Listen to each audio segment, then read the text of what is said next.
Agora na Colegio San Antonio, junto com o colega minister Andy Cruz, nós vamos para um projeto muito interessante de natuurkunde e informatiekunde, que chama NIPE.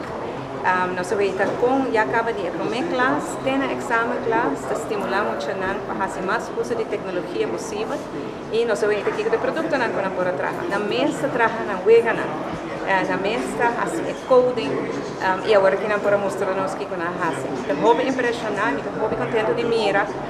Com o Colégio San Antonio nos abraça a possibilidade aqui para nós jovens, nós aqui está preparando para o trabalho no futuro.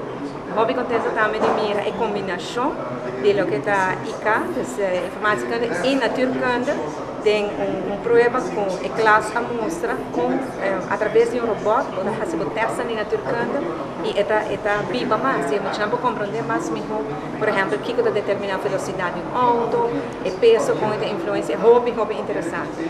E me estou contente de mirar hobby muita mulher envolvida na área aqui de tecnologia. Para bem aqui na mulher linda, inteira staff de Colegio San Antonio e hobby êxito natural.